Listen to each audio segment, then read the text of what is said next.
Hello and welcome to another edition of A Lot of Help with James Lott Jr. I'm James Lott Jr.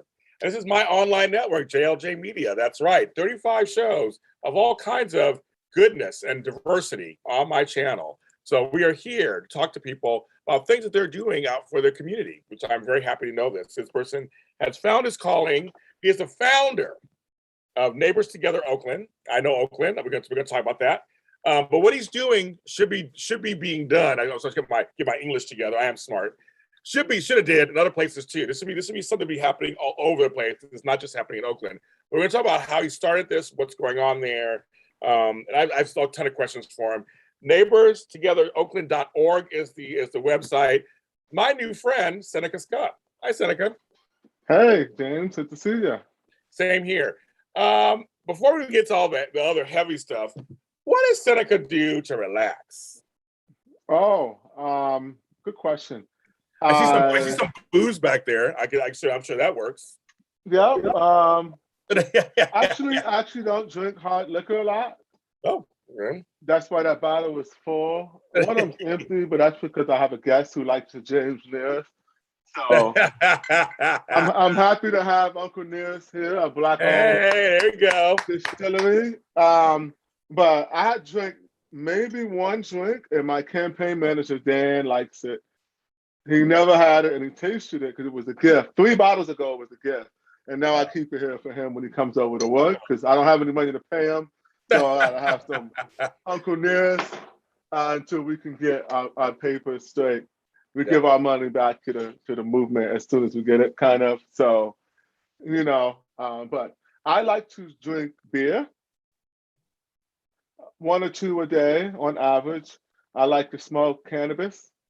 Beer and cannabis are cousins. I don't know if you know that. Cops and cannabis are related. And so, and I grow cannabis. I'm a cannabis enthusiast. Okay. So I like to play chess. Chess is not always relaxing. It can be very stressful and intense, but it is a relaxing hobby. And I like to hang out with my partner, Charity. She's a sweetheart. We have a good time. 17 years in the game. Okay. 17 All right. years. That's okay. Good.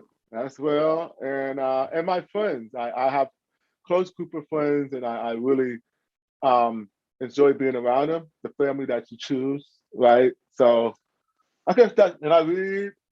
Just kind of enjoy life. I'm very relaxed. I have a friend that has a brand. His brand is called Very Relaxed. It is called that. That's Very so relaxed. funny. Oh, let me tell you, who's got the I bag? just asked you. That's so funny. And I got one more for you. I love it. And you can find those hashtag Very Relaxed online. I'm gonna look it up. Look it up. He's an awesome guy, good friend of mine. Fresh Daily. He's got a blue check mark. He's like a little celebrity, Hey, he's verified. He's fancy. But that's good. I'm very relaxed. It's not based off of me. He's a very relaxed guy. Yeah, I know. But it's the California thing. I'm from Ohio, but I fell in love with California. I've been here 20 years plus. And I try to stay, no worries. But to wind down, I do drink beer, smoke some cannabis, and play some music. Let me ask you a question, because I have a friend who is very adamant by calling it cannabis and not marijuana, because we know there's a history with that word. Absolutely. Is that the reason why you call it cannabis also? Absolutely. That is the reason. Although I don't think that, if somebody says marijuana, I don't correct them. Right. It's not that deep. I say pot sometimes, or grass. But I like cannabis because it sounds good. It's refined. It's technically correct. Yes. Right? Yes. And it's propaganda for the good guys. Yeah. Right. So I like that. No, the reason why I asked that, it's so funny at those shirts. I always, because people like us who do these kind of jobs where we're always out there serving and trying to get things going, I always feel like, what do you do for yourself also? I mean, I know part of doing this is part of you. That's part of it. Oh, I come first. I come first. Always. I do work hard for the movement, but I also I'm a hippie. I spent before we started Neighbors Together, so I ran for office. Before I ran for office, I did kind of have a job, but then I quit but it was an easy job, right? Because it's like really routine thing for someone at my skill level to be a regular labor rep for a union. When I had to manage as many as 15 reps at once and fill in for as many as 4 who I didn't have employed. So if I can do 4 of the jobs, I can do 1 of the jobs, right? So it was kind of easy. And then after I ran for, I didn't do anything for like 6 months. You know, I think that's blessed. But during my 20s and 30s, I worked really hard, and I saved my money, and I respect the freedom that money provides you. And so I got it, and as an entrepreneur with several brands and businesses, you know, I try to make sure that I'm ahead of the game and be responsible, make sure that everybody's, you know, I like to be the Black Lannister, right? You always pay your debts, and you make sure that you do good business with your community, which is very important with me as a leader. So I don't want to give the impression that I'm a selfless person working 80 hours a week for the movement. No, I don't think you have to do that to be productive. I like to delegate. I'm good at finding people who are good at what they do, inspiring them and getting them to work in a way that's meaningful for them, and still stays on program with the organizing program, and being willing to give up the ownership for collective ownership of your movements and ideologies to be effective. So we can change the game. That doesn't have to be something that's exhaustive. Although there's just are times where they're going to be demanding, right? So I know how to go to war. I always say go to war, like it's time to like fight. Yes. Because I get all hyped up. But I could do those 100-hour weeks or 4 days with no sleep if I got to do that. But no, that ain't my style, man. I'm no. It's a no. I like that. It's a no. I'm not doing that. Okay, that's true. Yes. You know, I'm not. It's not healthy. Well, Seneca, they always say the smart thing is you surround yourself with people who can also, who are smart people too, can do the jobs for you. That's the smart way to go anyway, is to have a team. Well, I have a team. Our team is good. You got to have a good team. Be a talent scout. You know. Exactly. Invest back in people to invest in themselves. And then know when they're better leaders in your midst and you follow them. Yeah, that's hard. It's hard when it was your idea. How that work, right? Your idea, you brought them, and they better now. They got to lead it. But I'll tell you something, Seneca. I don't mind anymore. Now that I'm like, great. I mean, that was still my idea. It was still my idea. That's great. Go run with it. Run with it. Make it big. Thank you. And I'm gonna make sure I have equity in that because I'm a negotiator. Thank okay. You. So we're on the same page, Seneca. We're on the same page. Work it out. Exactly. That's how I think. I stopped being jealous. Screw that noise. If I still get a piece of it, then we're good. It'll all come back to you. Yeah, and I have a bunch of ideas. I do them all. I do a bunch of stuff. So, but this is important. Neighbors Together is something that's very urgent to me because it's about unity, resilience, and preparedness. And when I say preparedness, I mean in a proper way, right? So I want our communities to be resilient, and I want to recognize the times that we're in, not make light of them, not succumb to normalcy bias when we're in the midst of some urgent times and issues, right? So that's the mission, and sort of. You didn't ask that question yet. Let me see. I'm doing the organizer. You already know. But Seneca, I am with you. I know how to work this out. We're good. So you're good. Okay, my next thing I was going to say after this, I can totally work it out. Yeah, I'm a trained professional. Thank you. So I was saying, so that's good. So Neighbord Together does that. So I want to share a little something with people and with you. So I come from the Bay Area. I lived there 16 years from 1993 to 2009. And it's a nice chunk of my life. I got there in my 20s, left at 40. I lived in San Francisco proper, but worked in Oakland. So I also had friends in Oakland. Also had family members in Oakland. And when we say Oakland, folks, there's different parts of it. It's like Lake Merrick, Oakland. There's Oakland Hill. There's Oakland, and I worked in downtown Oakland near Chinatown, 13th and Broadway, whatever. Okay, you're right by me. Okay. Yeah, I was over there. I got off the BART and went, to the BART every morning. Did that. In the 90s and early 2000s, I saw the Black flight out of San Francisco proper. Not by choice, obviously. There are places like the Western Addition. There are places like the Mission, South the Market, that had a lot of Black folks in them, and they were suddenly places were shut. There's a whole story about that, obviously, shut down and stuff. And I saw, and I was always told, because I was literally one of the few Black folks left in San Francisco, wants to move to Oakland. And I fought hard to stay in San Francisco because I felt like I wanted to live here. This is where I'm at. I support Oakland and everything, but why do I have to, because I'm Black, I have to go there, wherever.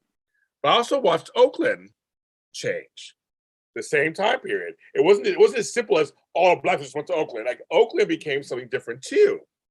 That wasn't very nice, in my opinion. Not very productive or useful for certain communities. And it's happening here in LA. I live in Inglewood. It's happening here also. It's starting to happen in Lamar Park in Inglewood. I'm seeing it happen. So, you mean Iwood? What do they call it? Yeah. I'm like, what the F is Iwood? I will. Okay, Seneca, I'm gonna tell you right now. Let me timestamp it on this show. You will never hear me call it Iwood. That will never come out of my mouth. Yeah, I was dying when I heard that. I was like, "Oh, they're doing that? Okay. They're doing that. Yeah, they're doing that. They're doing that. Now, I will never say. Us older folks here laugh when we hear that. Because someone say, "Like, yeah, you live in Iwood." I'm like, "What does that mean?" Like, Iwood, like my eye. Iwood. Yeah, I will never say that. So I'm saying that I've seen, especially up there, a lot of the changes that have happened, and then of course, it's happening here now. But we're like 20 years behind the Bay Area in terms of sticker shock. How the pricing in San Francisco and the whole Bay Area has skyrocketed. So, what are you seeing? I haven't been up there in a while. So what are you seeing in Oakland? What in terms of, is it super homelessness, super poverty, what are you seeing? We're seeing collapse. Wow. LA's got it worse than Oakland. So really? So we are worse. Okay. It was by far. But 70% of the homeless in Oakland are Black. And 80% of those have mental illness and drug issues. Up until recently, most people were homeless in the neighborhoods that they grew up in. Oh, wow. That's changed since maybe 2018, 19, as you've had an influx of people from around the country coming to California who are homeless. So the demographics of the homeless have changed. The squalor levels are ridiculous. A mile from me on Wood Street, you can count 1,000 burnt out cars stacked out like it's a war zone. You can watch it's really, really sad. At the same time, Oakland is a beautiful city. Mm-hmm. Like I said, you guys have it much worse. While the trash and homelessness is bad, if you were to just do a straight grid and see what percentage of the city it is, and I don't want to make any light of it, people still are fighting for Oakland. I'm fighting for Oakland. Right? We're not leaving Oakland. We're fighting for it. We don't want it to be this way. We don't want to see our brothers and sisters on the street, right? But people got different ways of going about getting their business done. And what I'm seeing right now is the results of ineffective leadership and people who don't have the courage of conviction to do the job. And that's not a diss to them. I just don't think they understand the stakes, because we haven't experienced a society collapse in America before. And so now that we're in the beginning stages of our own, potentially, I hope not, but I believe that we are, they don't know what time it is. They're not reading the room. And so their idea of being progressive ain't leading to progress. And then it leads them to be defensive to a constituency that's highly motivated for change. How do you have a constituency and a voter body and a group of people who are so talented and so endeared to the city and who will give you all the square equity you need and compassion you need, and you treat them like an adversary because you don't want to just do the job because you got a few white wokes or other, performative altruistic white people who are usually wealthy telling you what's best for our community, and you're not doing what you need to do to get the job done. So that's why we had to kind of step up. So what we're seeing in Oakland is collapse like everywhere else. And it ain't no different than your city. If you watching and you live in a major city, if you're New York, Chicago, Miami, Seattle, you name it, your city got more than like 250,000 people. Then you seeing what we're seeing. If you have any type of nice weather or normal nice weather, you got hella homeless too.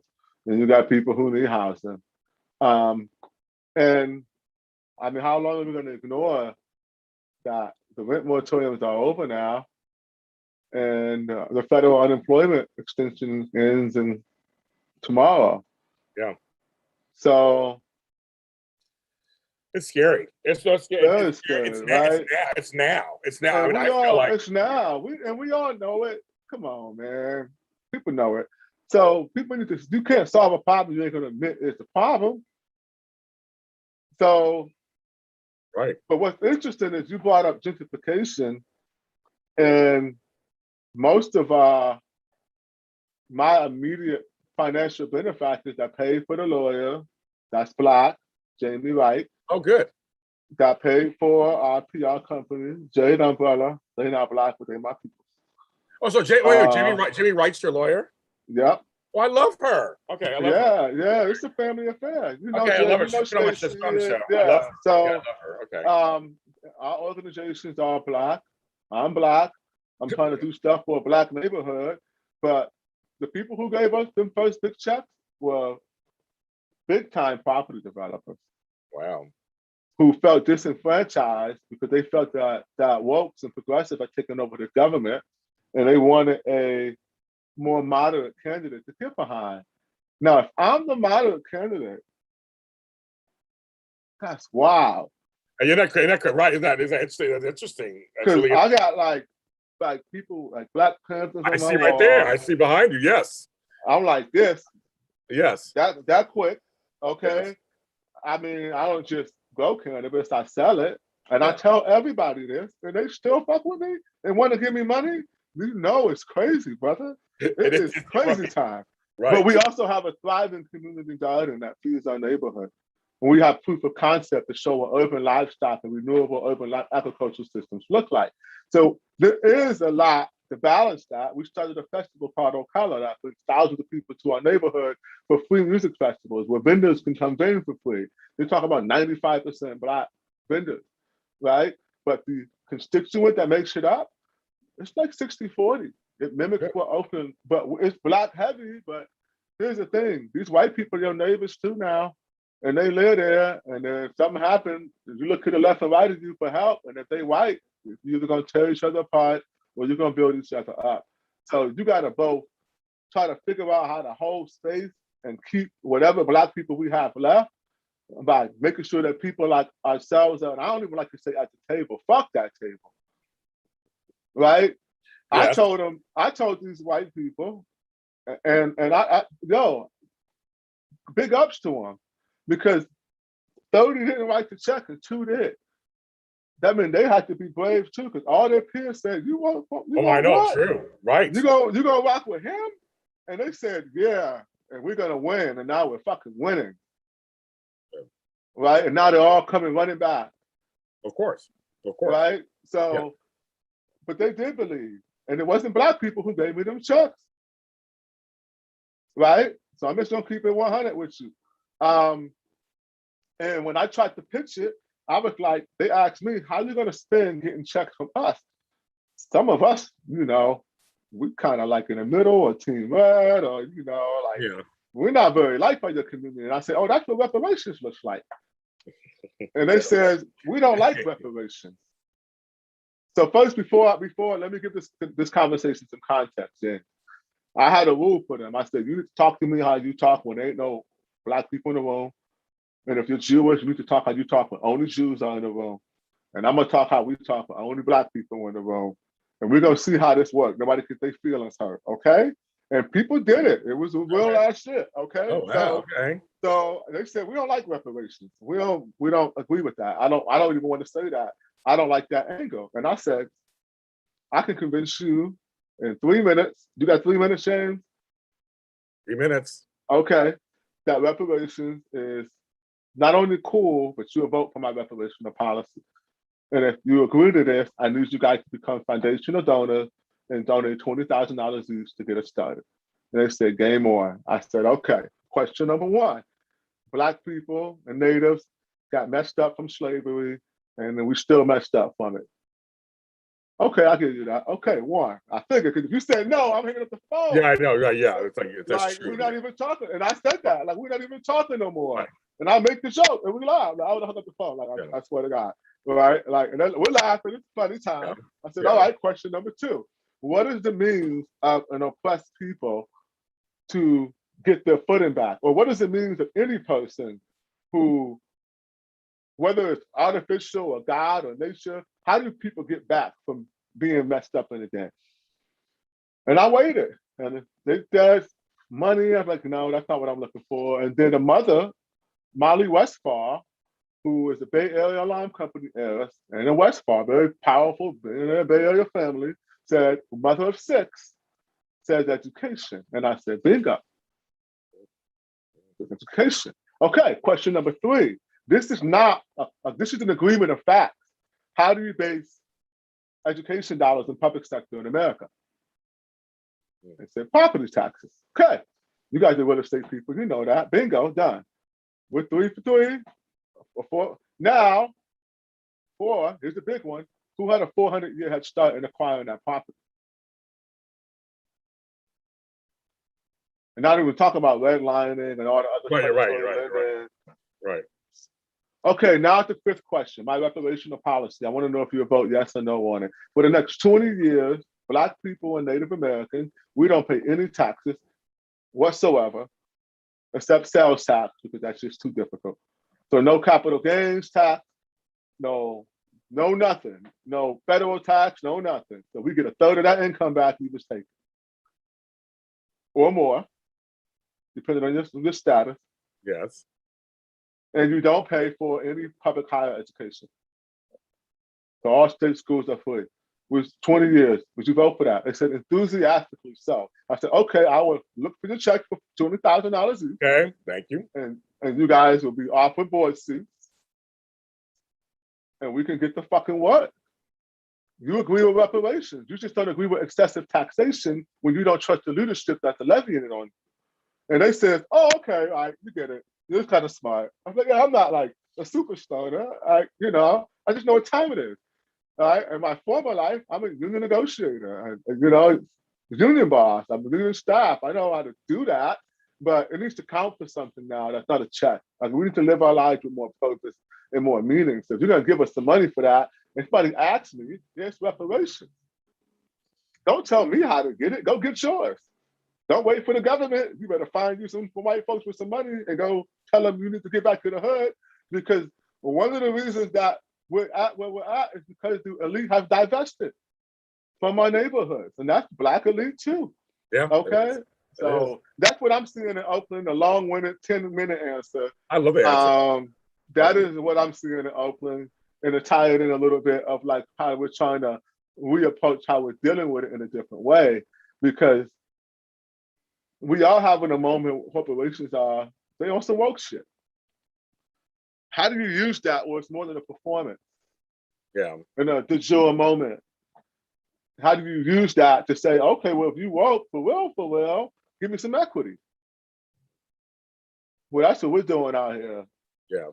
Right? And people are receptive to it, but not if it's coming with a political tinge.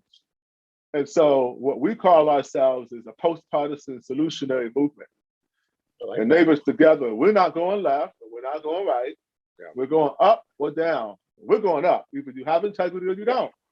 And that's it. And then people like it, they running with it, so we don't keep rocking with it, right? It's like, hey, we're not saying you can't be left or right. You do whatever you want to do. As long as you conduct yourself with some integrity, which means you're not a bigot, okay? And you don't support bigots. Right, we don't do that. Okay, so it's gonna make it kind of hard for you to be, but that goes both ways, because and I say this a lot, the extreme radical left and the radical right, they see themselves as 1 in 12 on a ruler, when they're really 1 in 12 on a clock. Yep. They both do the same shit, and they both love fascism if it's working for them. Yep. They crazy. Okay, both of y'all. If you listen to you one of them, you crazy. And it's okay to be crazy. Just rein it back, pull it back. Yeah. That's true, though. Yourself, you know what I'm saying? Center yourself. If you white, listen to Black voices. Don't just say Black Lives Matter. and then dictate to Black people what you think we should be doing. Listen, because our movements have been co-opted once again. Yeah. Yes. So how do you, because that's like everything you bring up is such a good point, because I always feel like, for me, I got flack for saying this last year, but I don't really care. I said to Black folks, stop waiting for white folks to save you.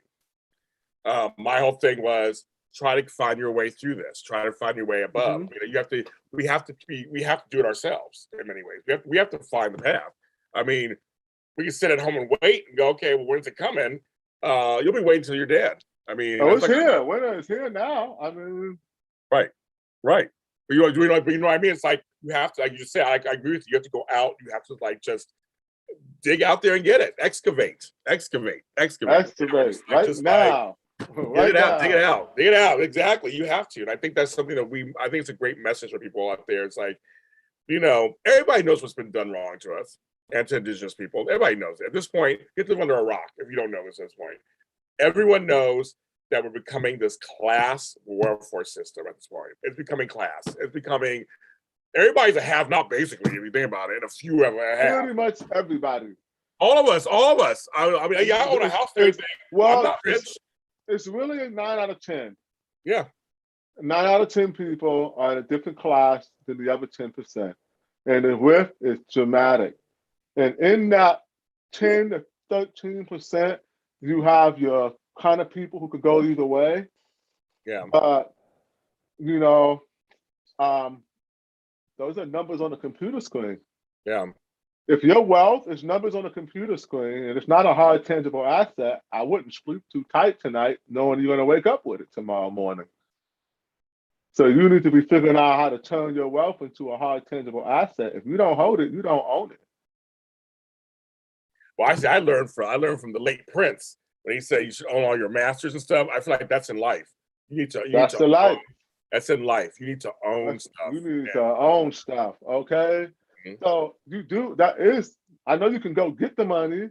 I know I'm not saying take all your money out of the dang bank. Right. I'm just saying, but here's the thing though, that's the reason why housing's so expensive. Not only are institutional money buying houses with printed money from the stock market and from the Federal Reserve, we also have wealthy people hedging wealth in 30-year mortgages.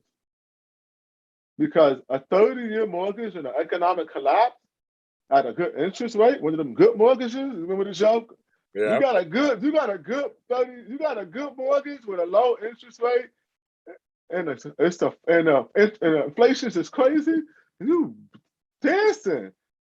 I don't care if I pay 50% more than a house was worth. I put some money somewhere, right? I got a loan. And that loan interest rate is looking so low. Inflation is so high. I mean, if this makes sense to you, you probably got some money. If this don't make no sense to you, you broke. I'm sorry. Right. You know what I mean? Nothing, right. No judgment. But you don't even, it's just, if it's going like this, just know you one of the 90% down there. Because the 10% up here is doing all types of little maneuvers. Oh, yeah. You feel me? Yeah. They hedging wealth, they buying metals, they buying properties. They buying bugouts, they buying bomb shelters, they buying guns. I don't say we. I should be saying we, but I don't say we because I do all of those things without having to pay for it because I'm thrifty and intuitive and can inspire people who haven't. And get me some equity. Equity is everything. You got 10% equity, it's part yours. You pull it up on the spot. It's my shit. Yeah. What's up? This is my shit. Okay, wait a second. So, Seneca, I got to ask you because how do we get? I would say especially younger Black folks on the train because I try to mentor. I said on the train, but just in the. I'll get it out there. You know what I mean? Like how we can get them? Because a lot of them will tell me they feel there's no hope. Why bother? You're just crazy. I don't want to do this, whatever. It's like, I just feel like, how can we get them going? Wow. You know what? I don't be talking to them. So first I got to start talking to them. Yeah. The young people I come across, I mean, the root word of infantry is infant. Yep. right? So Yep. we losing our kids. I know. They're I becoming know. they're becoming soldiers, and their hearts are hardening way before it should be. I To your agree. point, so you got to give them some hope, which means you have to live in a way that's inspiring. Yes. If your life is not inspiring, then they don't care what you're talking about. Show me something. Very That's true. the importance of agriculture. Agriculture and animals, and all these kids be doing drugs. They like weed. Show them some weed growing, and they start paying attention. I know it sounds basic, but it's true. And then start showing them food growing. I haven't met nobody. I've not met a person alive in the last 10 years that's been disinterested in where their food's coming from. Because even their heroes is talking about diets. Jay-Z over here talking about intermittent fasting or whatever, and his blood. You know what I'm saying? Like, it's a wave right now. COVID got people scared. People paying attention to their diets and their nutrition because they don't want to die. So we have a good opportunity right now. I like to be optimistic, but we need our leaders to be, we need our elite Black people to get with the program of purchasing land. How y'all gonna let Bill Gates become the largest farm owner in the world? Or America, I'm sorry. Right. This man don't come from no agriculture background. Why is he out there buying all the land up? And why ain't you doing the same? See, I'll tell you part of the problem now. I mean, it's funny because my buddy Ron Finley, the gangster gardener here in the hood, who's very famous, who talks. Yeah, I love him. Yeah, I don't like I hate the name they gave him. I know, but I tell people he's been on my shows and stuff over the years, and I know him, and he's fascinating to talk to. I love him. He's fascinating to talk to. But his whole thing is, I'm a big gardener. I come from farm people. I have a huge lot of land. Luckily, I lucked out, and I plant. And I have trees, and I grow things. And I've been trying to show our community that this can't be done. Everybody walks by a garden and go, "Your garden's so beautiful." I go, "Start a garden too. Start a garden too." I don't be the only one on the block. And so the whole point is, it beautifies, like Ron always says, it beautifies our neighborhood, but also it teaches kids how to tend to something, how to believe in something, because you're watching it grow. You're tending to it. You're like taking care of it. It's like we don't have just something that simple. Because you brought that up. It's like something that simple of watching tomatoes become real fruit, or watching lemons come in. It's like it's a big deal. So if you still then eating it and processing it, yes, cements the connection. Yes. Because then they have to see how their body feels. And that's something you don't ignore subconsciously. Yeah. Right? Know better, do better. Right? So people would follow in suit. I mean, I got a bunch of stories of people we've mentored, and young people who come across and then lost weight and got healthy lifestyles. Yeah. Because they was like, y'all cool, y'all eat, y'all ain't some old nose with the stuff, y'all eat good, you know what I'm saying? The food tastes good, you cooking some soul food, you harvesting everything from the garden off fresh, killing chickens and stuff, picking the collard greens, growing the sweet potatoes, right? And they're like, this is crazy, you grew all that? And I'm like, and you cool, and you know people? Like, how? So, yes, right. Just be that inspiration to people keep doing it. I'm sorry, Bottoms Up Community Garden was big on our course, but one of Neighbors Together's thing that we do, we have 4 tenets. Community safety, because you can't do that if you ain't safe. Sorry. People can't just come out the house, you can't grow a garden. Got it. Right? So bullets is flying all the time, you can't grow a garden. You're not gonna be outside. Then you have localized agricultural systems, what we just spoke about. Local businesses, thriving local businesses that work in connection with those agricultural systems, especially the food businesses, right? And by localized agricultural systems, we have a plan called Overgrow Oakland, which is just every single available space, we've got to grow food in it. Oh, I love it. I love it. Right? Because seeds are everywhere. Start growing it. If you're purposeful like that, you just do a different spot and you just tap it in with the city's irrigation. That's why I'm getting people elected. Why we irrigating grass? You could be irrigating food. It's all types of stuff we could be doing, right? That you probably they need to be doing. If you have a food shortage, you're gonna be happy you did it. With all of these food shortages and shipping containers, right. Boats all out there parked in the water because anybody want to unload the boat. You seen them out there in the dock? They're all in the dock. Have you seen this, bro? Yes, I have. Yes. Like, if you go down to LA and to Long Beach, or if you go over here to the Port of Oakland, the boats is lined up all the way down the ocean. I know. Oh, yeah. They line up in the ocean. Mm-hmm. Talk about anybody gonna unload it. Nope. What? I know. What is going on, bro? What is going on, man? Like, I mean, these people better get their head out their ass, brother. Like, I mean, seriously. So we're trying to help do it in a gentle way. and that's why, like, for the kids, everything to me is about growing food and medicine. Because both are grown. Food is medicine, but you also do grow medicinal plants. I agree with that. Knowing how to process them and use them and store them and preserve them, passing on that ancient knowledge that's been passed on and we better not let die to our own peril. Okay? And we're just doing it and making it fun. Make it fun. Make it sexy. Make it young. Make it cool. That's why we need more people on the movement. We need the celebrities saying, and they're doing it. They're showing it, God, and they're doing it. They're doing it. So thank y'all for doing it. Those of you who are doing it and watching, thank you. Double down on what's right. Keep growing food. Keep buying land. Kanye got a song called Off the Grid. Yep. Okay, right? Get off the grid, right? Like, they trying to, you ain't got to be a Kanye fan and take the message. The album was you know what I'm saying? I haven't heard all of it yet.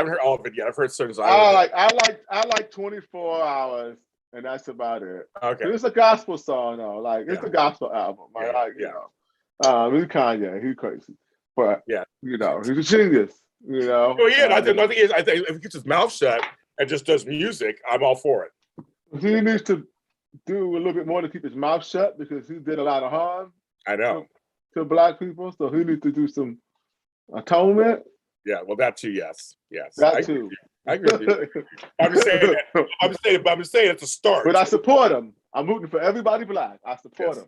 You said like me. I'm gonna say everybody Black I support. I'm here for you. I'm here to see what happens. For you. As long as you supporting you and us. Yes. We gotta put you to the side for a minute and give you some space. You know what I'm saying? Everybody needs time. Everybody needs a timeout every once in a while. It does happen. I'm sure I needed timeouts when I was younger too. At some point, who knows? I'm sure I did. But there was no social media. Thank God. Thank God. Oh, no, seriously. If I was, I'd be done. I'd be done. I've been canceled a long time ago. Oh, long time ago. Think about that. Hold on. But here's the thing, though, James. Look at the person you are today. Yeah. And as we're older men, not old men, but older men. Yes. We're young men, but we're still old enough to. That was part of what made us who we are. Yeah. And if we couldn't do none of that or we'd be done, that also means that these kids today aren't living the fullest expression of their lives. Yeah. And there will be consequences for that. Yeah. Yeah, that's true. That's true. No, you're right. You're right about that. We're not going to be balanced older guys because they didn't get to go do shit that we got away with. It's very true. So I wish they would cut the internet off. I know that would mean you wouldn't have your podcast, and I'm sorry. No, but I get it sometimes. No, I understand. Trust me. Just give us 2 weeks with no internet. Thank God, please. But you know what? I'd find a way to still get something out there. I would do it on the radio. You be on the radio. Yeah, exactly. I forgot a way to do it. Out here. but I know what you mean. It's almost we need timeouts, like general timeouts, and COVID was part of that actually last year. The whole lockdown that was a major timeout and reset kind of, and I believe that. I just think that we can only go so long a certain way before. And I feel like we're headed, like you, I feel like we're headed that direction again. We're going so far a certain way, but someone's going to have to give. Someone's going to have to give at some point, and someone's going to have to give. It's going to have to give. It is going to give. That's given. It's going to give. So as we wrap this up, I talked to you forever. You're so good. No, keep going. I'm telling people are texting me, and I got. No, I'm saying. I mean, it's almost an hour already. We're doing good already. Doing good. Oh, that's fine. I need to get some water. You need water? No, I'm fine. I'm texting my partner to give me water, and she is not responding. I'm up. No, my podcasts are certainly. But what I want to ask you is, does Seneca Scott have hope? Oh, tremendous hope. So in the face of all of this, Oh, you yeah. still feel like All there the is. hope. All the hope. Tough times never last, but tough people do. Okay. Okay, that is A.L. Williams. Art Williams. So for you, you're like, this can if we all come together and do our parts, this can be overdone. This can be overcome and done. Absolutely. I like that.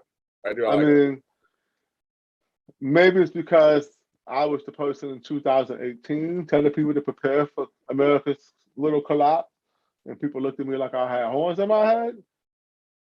So now, welcome to the party. I've already processed that grief. You said you better process the grief. It is the grieving process. Yeah. You gotta grieve what you thought your life was gonna be like, because it ain't. Not the rest of it. Whoever. Thank you. Yeah. No, but the thing is, that's true. We have to look at it this way. There are people who have visions, and they're finding out they may not be that way, and they feel like it's out of their control, and so you have to roll with the punches. You really have to. You have to figure out, still find your place in the world. You still got to figure out what your place in the world is, what your place is in the village, so to speak. We're all part of the village. What does that mean, and what does it mean to you? So you ran for office before. Would you run again? Maybe. I need that money this time up front. Okay, that's good to know. Okay. Because politics, unfortunately, in America, it's not a game of who has the most money, but there is a prerequisite amount of money you gotta have to be competitive. Yeah. And so I need to know that I have that before I step out again. Yeah. If that's a possibility, then yes, but it will also have to be a large enough office where I can make immediate change. So it wouldn't be like city council. Okay. Yeah, no, that's a shame with it. Not in Oakland. The way Oakland's set up, it's just a mayor's town. I was gonna ask you that my next question. I always felt it was a mayor's town, and I was wondering if that was gonna be something. So you have to go elsewhere, obviously, for that. To do what? To run for office. You'll go somewhere else. Oh no! If I went for office, I'm staying here. I live in Oakland. You're gonna stay here? Okay, good. Yeah. Good. Okay. Oakland is a small town. Yeah. 420,000 people live here. Right? So, we do have a mayor election next year. And like I said, show me the money up front and we'll talk. We need new blood, folks. We need new blood, and we need some young new blood in there. We do. That's all offices across the country. It is. So people talk a good one, so put the money in the bag. Yep. And you're the moderator, apparently, so Yeah, because this city council election, people spent $1 million on a city council election. A city council. I mean, I spent $12,000. I'm not doing all that. Oh, no. And we entered the race hella late on the very last day, and we got third place. We got a couple thousand votes. Okay. We sent out 0 mailers and 0 lawn signs. 90% of political budgets are spent on direct mailers, just to give you a sense of how important it is. Yeah. So to not have that at all and still reach that many people, what that meant was every single person we reached with our propaganda voted for us. Not everyone. I'm giving hyperbole there, but most of them. Yeah. I mean, our message of neighbors and our campaign slogan was "Neighbors Together, we deserve better." I like that. And then Neighbors Together became, Neighbors Together Oakland became the name of the nonprofit of the group. Yeah. Right? It's like, why not keep rolling with it? So it's a good message. People like it. The movement just started. I think that it's something that it's the same way Ocala is the Black liberation movement, because pretty much virtually everybody involved is Black. All the people making the decisions are Black, and the people who are mostly affected are Black. And then the energy is Black, like at the festival, it's all Black music. And for us, it's Black people focusing on things like poverty or resilience, and we're in Black neighborhoods traditionally. But it's not that in name. because that's just not the reality of the country or the demographics that we live in. And Yeah. so you have to figure out a sophisticated way to get your people equity and actually some real stake in this thing, and also understand that you got a coalition built. I think that's the biggest lesson I got from Fred Hampton. So Judas and the Black Messiah, you see it? Yeah, I just see it. I did see Shaka King is my dear friend. it. Oh, okay. It was shot in Cleveland, my hometown. Cleveland. I was on set. Talked to Fred Hampton Jr. I got a picture of the homie on the wall. Let me pull it off. There you go. This is my boy right here. This man right here. There he is. What he did, man. And the reason why they killed that boy in his sleep at 21 years old was because what he was doing was so powerful. And he was saying, we got to get these white people, these Mexicans, these Puerto Ricans, everybody got to come to the table. And we're all the people, and all power to all people. And then they ought to take down the man. Now, that don't mean all lives matter, because that was some whatever. Yeah. What that means is, unless your plan, if your plan is exclusively Black, and it's not focused on getting out of these places and going to somewhere that you control, then you dead on arrival with that movement. If it is, then you want some Marcus Garvey, and I got pictures of him too. I ain't gonna grab him, but he's right there. Right? You feel me? Matter of fact, I'm getting him. You want a podcast? Let's go. Black people need to know. Yes, people need to know this. You need to keep your ancestors. I'm held accountable by my ancestors. I keep them watching me to know that my walk is. And some of these men were flawed men. Martin Luther King is I'm a Scott, right? Coretta Scott King is my grandfather's niece. Okay, got it. All right? That makes her my second cousin or whatever. My father's first cousin. Yeah. Right? He was not a perfect dude, but he stood and died for something beautiful. He lived a beautiful life. You know? So I have so much hope. I have all the hope. That's why I prepare. All my friends are like, why you think the world gonna end? You still doom and gloom. Why you got all these guns? Why you got all this food? I'm like, because I'm trying to live. Homie, what you talking about? I'm trying to see you to the other side. I ain't trying to die in the war. I'm trying to make it through this motherfucker, okay? Exactly. I'm trying to live. Exactly. So I'm an eternal optimist, but I'm also pragmatic, and I'm a realist, and I just, my favorite quote is from Helen Keller. So I'm hearing impaired, and I also got contacts. I'm not deaf and blind, but without contacts and a hearing aid, I'm not very effective, right? Yeah. Her quote is my shit. He said, security is largely a superstition. It does not exist in nature. Life is either a grand adventure or nothing. It's true. So I can prepare, I can do all of that stuff, but then I'll be the first dude there in the freaking zombie apocalypse. Okay, twist and fall and get bit. Right, exactly. But then y'all got the stuff, and you got the stuff, James. If you with me, you good. Go use it. You feel me? It's still counted for something, right? It did. Right? So, like, it ain't doom and gloom. It's like, get your shit together. Get ready for the rain. Get your coat on for the winter. Get your squad together to grow this food.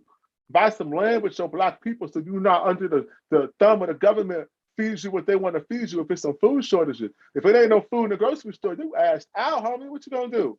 Last year, I was making food. We were like, I grew these loquats. I made jelly and preserved all stuff. And I was making food out of myself off my land. Yeah. Okay. I was like, I had tomatoes. I had to worry about both of tomatoes. Yep. Nope. And it makes you want to do more of that. Right. I had plums, nectarines, I had avocado, I had everything. I didn't worry about it. I was fine. Yeah, I'm not doing that. I got some chicken. I got goat milk. I got chicken eggs. Okay. I don't get that. All right, we're not doing that. We good. We ain't got to go to Oyster stuff. We got to live off just this. We can live off just this. Yeah. But all of that to feed 4 or 5 people. Yeah, only. Right. If you really got to live off of it, I mean, you got to go get some staple grain. You got to grow some potatoes. You got to grow some things that actually have more substance, but you can do it. Mhm. You can go to corn and mill the corn, right? So we can do all of that, and we need to. That's what we gonna do. Okay. That's what we gonna do. Okay. And when you mentioned about the ancestors, all my African American art is on my walls, or they're featured in my shows. I see Like, them. I like that. I everything. I carry my ancestors and all my people. They're all with me all the time. They're just with me. They're just part of who I am. You gotta like we rolling with them. You know what I'm saying? I like how the Nation of Islam be coming out with the pictures of the ancestors. Yo, if I went for office, I'm coming out like that. I don't care. I'm coming out with pictures, big ass pictures of Black people, just wearing them or wearing them. Yo, like this person today and this person today. Hold them up. Dude, it's crazy. Why not? Why not? Granted, have their adventure, man. Have your adventure, right? Like live your life like performance art. You feel me? I do. Make it count for something. I do. Don't make it vapid. Don't make it mindless pursuit of materialistic goods and all that. You know, not to be preaching and shit, but like, you know, I'm no better than nobody else. I'm just sharing what I feel is the way I want to live my life. And, you know, that's why I have hope personally, because I'm seeing people wake up from this mass psychosis we under, right? But I'm also seeing people fall asleep. Ooh. I know. It's scary. But I'm awake and you're awake. And as long as at least we're awake, we're gonna try to wake up other people at the same time. We're woke. The real woke. The real. That's why I say we're woke. I said we're awake. Yeah, we're awake. Yeah. Oh, we're awake. I like that. I changed that last year. I'm taking that. Take it, please. Use it. I took that last year, Seneca. I was like, no, I am not woke. I'm awake. I'm awake. Yeah. I'm awake. That's how I feel about that. I am not dumb, folks. Seneca, you're the bomb, and now you're my new friend. You're not getting rid of me. Come back. Thank you so much. Yeah. I'll promote Neighbors Together Oakland.org is the organization. Please go there. Start doing whatever you can do it. I mean, I'm sure he'll take whatever you can do something. If you're honest, they can look at that. We sued the city, so we don't end the show without people knowing that. Okay. We sued our city, but not for money. We sued them and it's called a writ of mandamus, mandating that they follow their laws on the books for public safety. Very good. You gotta be a nation of laws. Yeah, we have to. Cannot have the streets looking like that. I'm sorry, this don't benefit nobody. Stop it. It doesn't. Stop it. It doesn't. It doesn't. No, it doesn't at all. It doesn't. No more excuses. Stop it. I agree. I agree with that. No more excuses. And it's your fellow man. It's your neighbor. The neighbor. Help him out. I learned something. One of my guests years ago said to me once. He was driving in Middle Street, Los Angeles. It was 5 o'clock in the afternoon. So I know what that's like already. And a homeless guy decided to walk across the street, not through the crosswalk, but across a major, I think it was like Wilshire or something. Everybody's honking, he's taking his time. My friend said at that moment he realized, wow, he is me, I am him, and he's forcing us to see him. How beautiful. And how it changed my view of homeless people from that moment on. It changed my view. It was like, wow, we are all one thing with being homeless ourselves. That's why so many people have so many mixed emotions and projection onto the issue of homelessness. So when our organization wants the city to follow a policy called the encampment management policy that everybody voted on unanimously, one of the most progressive city councils in the country unanimously voted on a policy called the encampment management policy, meant to manage encampments until they could find housing so they were clean and all of that. And then they just ignored it completely and didn't follow it. So we had to sue them to get them to follow it. And then all of a sudden, you got people calling me a bad guy and anti-homeless, but you support the council person who voted for it. And all I'm asking them to do is what they voted for. And the excuses and mental gymnastics that they go through. And let me tell you, when I say they, I'm not talking about us. Right. I'm talking about white people. Right.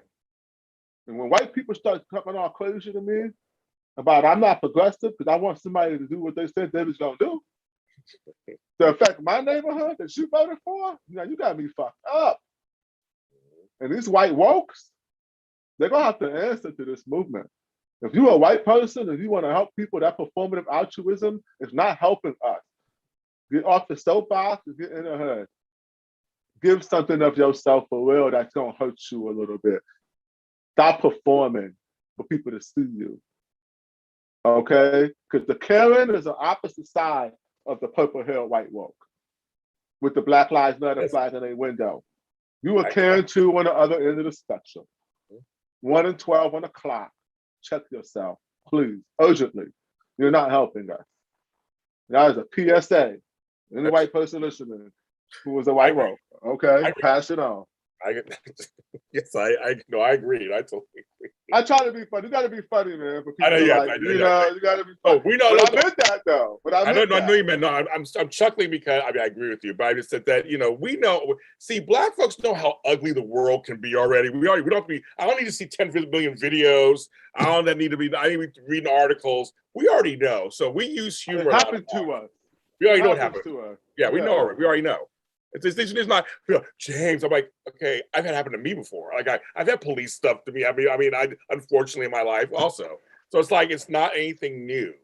It's not anything new, folks. So I chuckle because that's how we laugh. We have to laugh at it a little bit. Just kind of go, okay, I get it. We get it. He's all supported. The Seneca Scott, thank you so much for being on the show. Thank you. Come back anytime. But I will be behind it. I love Jamie Wright. She's been on the show too, so we love her. Oh, good. Yeah, Jamie's good. She's in the city's butt. They don't want no smoke. Oh man. Well, she's a ball buster. She don't take no prisoners. That's why I know Jamie. She don't take no prisoners at all. So at all. She don't take no prisoners at all. So I love her. So she knows me. I love her. So we're all related somehow. We're all related. I know. This is a family affair. I love it. It is. It is definitely. You're not getting rid of me that easily. So we'll be in touch again. But it's called Neighbors Together Oakland.org. Go ahead and check that out. Check them out and do what you can. And if you're looking for someone in your own neighborhood, maybe take a look and see what he's doing, and maybe apply it to your own neighborhood. I mean, I just think that some people don't have no idea where to start. See what he's doing, and maybe they give you some ideas on how to start. Because we have to save our whole U.S. of A, not just one area. It's all over. We need to do this. And like you said, it's bad here. It's bad here in Los Angeles. It's worse in Los Angeles than Oakland. So we got to work it out. But there are Black men out there doing positive stuff. He's one of them. Seneca Scott. I'm James Lott Jr. You can follow me. We're all James Lott Jr.'s. All right, James Lott Jr. everywhere. That's where you can follow me at. A Lot of Help is my website, ALotofHelp.com. My website, I do coaching, organizing. And if you want to be on my show, come talk to me and see what you have to talk about. And I'd like to showcase unapologetically, I was telling them before the show, Black folks doing positive things. Let's talk about it. Come on my show. Let's talk about it. Let's showcase what you're doing. I mean, I want to know. I want to know what you're doing. If I want to know, I'm sure there's others who want to know too. We're all in this together. We're all part